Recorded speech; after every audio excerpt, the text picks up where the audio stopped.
Coucou tout le monde, j'espère que vous allez bien. Bienvenue dans cet petit atelier gommage visage peau neuve.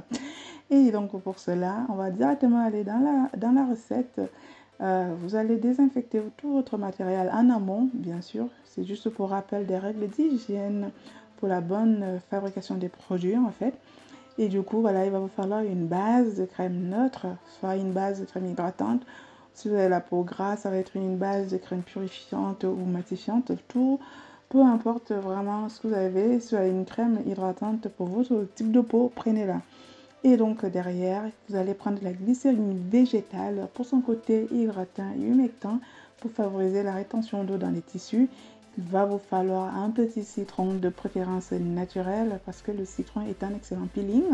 Donc il va aussi révéler l'éclat de la peau et c'est un puissant anti-âge, pardon. Alors l'ingrédient magique ici c'est vraiment l'amidon de maïs que j'utilise beaucoup dans les masques et gommages. L'amidon de maïs est un puissant anti-âge qui va vraiment ralentir les signes précoces de l'âge et il va aussi agir comme un puissant antioxydant en fait parce qu'il va agir contre les radicaux libres qui sont responsables du vieillissement cutané comme vous le savez déjà.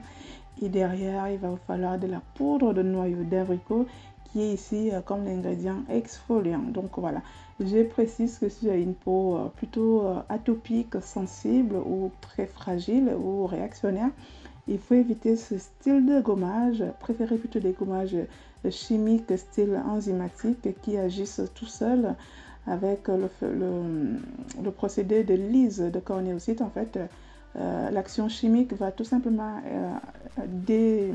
décoller la cellule morte qu'il y a sur la peau et vous évitez les frottements qu'on a souvent dans les gommages mécaniques tels que celui-ci.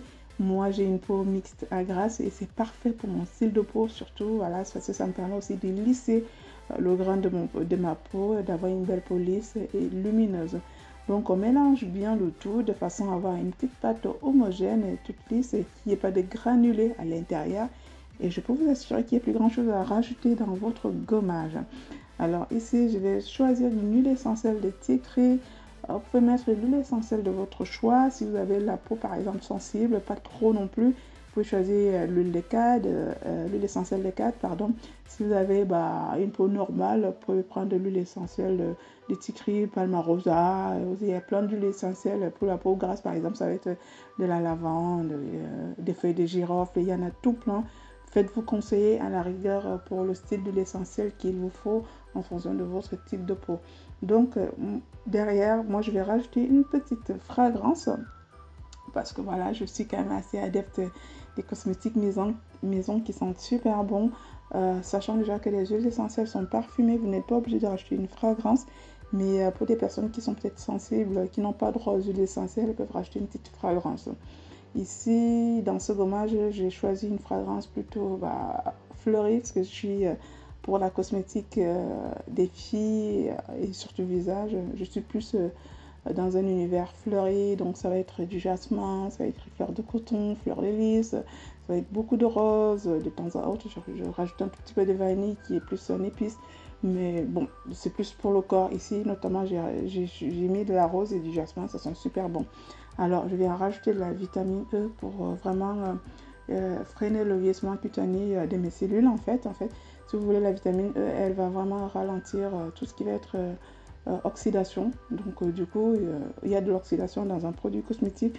Il y a aussi de l'oxydation qui se fait de façon naturelle directement sur la peau au contact de l'air. Et donc, la vitamine E est un puissant antioxydant qui va éviter le vieillissement des cellules en fait et qui va protéger aussi votre produit cosmétique. Comme je disais, voici le parfum. Je précise qu'ici, je ne rajoute pas de Cosgar parce qu'il y en a déjà dans ma base de crème. Il y en a dans la glycérine, il y en a, je crois que c'est les deux ingrédients majeurs qui ont une phase aqueuse importante. Et du coup, voilà, plus besoin de protéger ma préparation. Vous pouvez rajouter du Cosgar si vous voulez, mais ce n'est pas du tout nécessaire. Par contre, si vous aviez utilisé de l'eau déminéralisée ou de l'aloe vera maison, des choses comme ça, il aurait fallu que vous rajoutiez un conservateur, mais ici on n'en a pas besoin parce qu'on a déjà une base qui est déjà conservée. Derrière, je vais mettre le tout dans des contenants propres et stérilisés. Essuyez toujours vos contenants soit par du gel hydroalcoolique, même s'ils ont l'air propres. Je vous assure qu'il y a des traces de doigts, il y a des microbes dessus. Donc nettoyez par un petit gel hydroalcoolique, comme ça vous êtes sûr que votre produit sera mieux conservé, il y aura moins de développement rapide des micro-organismes dans vos préparations. Donc j'emballe le tout et puis je vous assure qu'on est déjà arrivé au terme de notre atelier. Comment vous dire, ce petit gommage, je le fais depuis des années, il marche super bien, celui que je conseille systématiquement à mes clientes qui ont la peau terne, parce qu'un gommage, c'est juste par rappel, ça fait partie de l'étape de nettoyage. Si vous nettoyez pas très bien votre peau, si elle est mal nettoyée, peu importe les produits que vous allez mettre par-dessus, ils seront beaucoup moins efficaces parce qu'ils atterrissent sur une surface qui est plus ou moins sale et du coup qui freine un peu l'efficacité des produits. Donc le gommage fait partie intégrante de la phase de nettoyage. Il est à faire 2 fois, grand max par semaine. Une fois c'est suffisant si vous n'avez pas de problème accru. 2 fois c'est vraiment ce que je vous conseille à la limite. Il ne faut pas aller plus loin parce que quand on va gommer, tel que je vous montre, on va solliciter quand même la peau. On peut l'irriter, on peut la titiller, donc il ne faut pas trop solliciter la peau. Il faut la laisser de temps à autre se régénérer, histoire que voilà, qu'elle se reconstitue en fait, parce que voilà, trop de gommage tue la peau en fait. Donc le gommage, faites-en 1 à 2 fois par semaine, grand maximum, et le tour est joué. Donc toujours, je vais le répéter, c'est des petits mouvements très doux, circulaires de préférence. Ça dure 5 minutes. C'est très long pour une petite surface comme le visage. Votre défaut, souvent, c'est que vous voulez aller vite. Vous voulez des résultats trop rapides et vous faites des gestes qui sont maladroits et que la peau n'apprécie pas parce que si vous frottez trop fort, elle va surréagir, elle va vous laisser des rougeurs, elle va peut-être se mettre à démanger, à picoter. Donc, il faut y aller tout doux. Caressez-la, c'est votre petit vitrine, c'est votre petit bébé. Par contre, prenez du temps. 5 minutes en profondeur, ça fonctionne super bien. Ça vous laisse la peau hyper douce et soyeuse. Et comme on a utilisé une base hydratante, c'est pas du tout asséchant. Même quand on va laver, même avec un savon, vous aurez une peau toute douce. Voilà, en tout cas, j'ai été ravie de partager cette petite astuce beauté avec vous. J'espère qu'elle vous plaira. N'hésitez pas à me laisser vos impressions en commentaire. En attendant, prenez grand soin de vous. Bisous tout le monde. Bye bye.